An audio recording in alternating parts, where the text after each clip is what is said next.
In Alias 2019, we can now link Photoshop or Sketchbook files directly to the Alias canvas, which will speed up and simplify the design workflow immensely.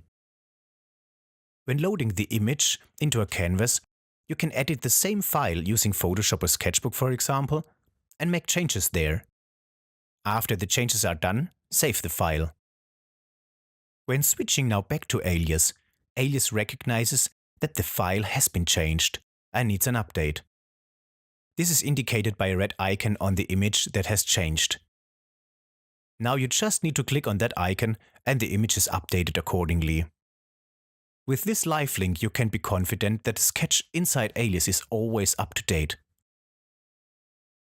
Additionally, we have implemented a pivot point to the canvas, so you are now able to modify the canvas like it is a normal object.